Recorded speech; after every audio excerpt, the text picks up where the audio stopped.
వాగ్దాన సందేశం లూకా సువార్త 17వ అధ్యాయము 11వ వచనం నుండి 14వ వచనం గల దేవుని పరిశుద్ధ వాక్యము ధ్యానం చేసుకుందాం.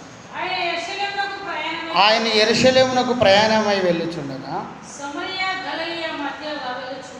సమరయ గలిలయ మధ్యగా వెళ్ళుచుండెను. ఆయన ఒక గ్రామములకు వెళ్ళుచుండగా 10 మంది కుష్ఠరోగులు ఆయనకు ఎదురుగా వచ్చి చాలండి ప్రార్థన. ప్రభు ఈ మాటలు దీవించి మాతో మాట్లాడి మీ స్వరం వినిపించి యేసు నామములో ప్రార్థిస్తున్నాము తండ్రి, ఆమేన్. యేసు ప్రభు ఆయన ప్రయాణమై వెళ్ళుచుండగా 10 మంది కుష్ఠరోగులు ఎదురుగా వచ్చి దూరముగా నిలిచి మమ్మను కరుణించుమని కేకలు వేశారు. ఏమని చదవండి,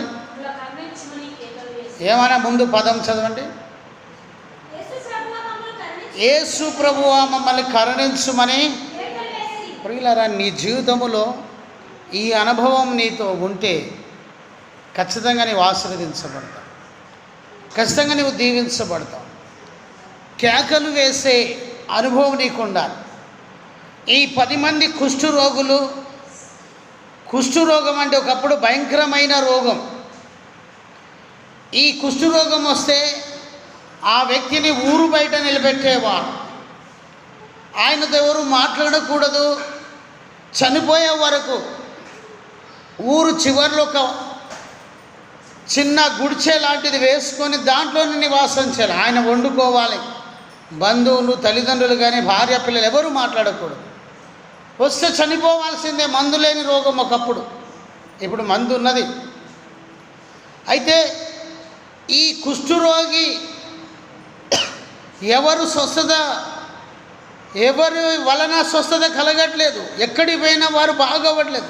వారిని ప్రేమించేవారు ఎవరు లేరు. కానీ యేసు ప్రభు గురించి తెలుసుకొని వారు దూరముగా నిలిచి కేకలు వేస్తూ ఉన్నారు. ఆమేన్. ఏం చేస్తున్నారు? అప్పుడు ప్రభువు ఏమన్నారో చూడండి, చదవండి. ఆయన వారిని చూసి మీరు వెళ్ళి, ఆమేన్, హల్లెలూయా, మీరు యాజకులకు కనపరుచుకోండి. ఇంకా వారు వెళ్ళుచుండగా శుద్ధులైరి వారిలో ఒకడు తనకు స్వస్థత కలుగుట చూసి గొప్ప శబ్దంతో దేవుణ్ణి మహిమపరచుచు తిరిగి వచ్చి ఆయన కృతజ్ఞతాస్తుతులు చెల్లించి సాగిలపడను. ఇంకా అందుకు యేసు ఎక్కడ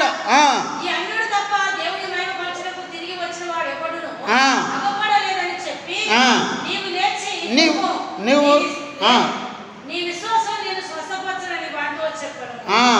హల్లెలూయా. చూసావా, గొప్ప శబ్దంతో వారికి ఆకలేస్తున్నారు. కానీ 10 మంది శుద్ధులైపోయారు. కానీ 9 మంది దేవుని దగ్గరికి రాలేదు. కానీ ఒక వ్యక్తి మాత్రము గొప్ప శబ్దంతో దేవుని దగ్గరికి వచ్చాడు. ప్రభువుకు మహిమ కలుగును. అదండి కృతజ్ఞత. దేవుడు నీ జీవితంలో చేసిన కార్యానికి నువ్వు కృతజ్ఞత కలిగి జీవించాలి. దేవుడు నిన్ను ఆశీర్వదించినాడు. ప్రభు నిన్ను స్వస్థపరిచినాడు. యేసుక్రీస్తు వల్ల నువ్వు బ్రతుకున్నావు. యేసుక్రీస్తు వల్ల ఈరోజు ఉద్యోగం చేస్తున్నావు. యేసుక్రీస్తు వల్ల నువ్వు వ్యాపారం చేస్తున్నావు. యేసుక్రీస్తు వల్ల ఈరోజు నీకు కుటుంబం సమాధానంతో జీవిస్తున్నావు. ఆయన పరిచర్య చేయి, ఆయనకు దశంభాగమి, ప్రభువుకు కానికి, ప్రభువుని గణపరచు, ఆయనను ఆరాధించు. నీవు నీ కుటుంబం దీవించబడుతుంది. గొప్ప శబ్దముతో కేకలు వేస్తూ ఉన్నారు. దేవుని బిడ్డలారా, కృతజ్ఞత కలిగిన వారి జీవితాలలో ఆశీర్వాదం మెండుగా ఉంటుంది. 1000 రెట్ల దీవెన ఆశీర్వాదం నీకు నీ కుటుంబాన్ని కలగజేస్తాడు. అలా కలిగుండు జీవించు. ప్రభు నీ కుటుంబంలో అద్భుతం చేస్తాడు. ప్రభుని యేసుక్రీస్తు ఈ మాటలు దీవించునుగాక.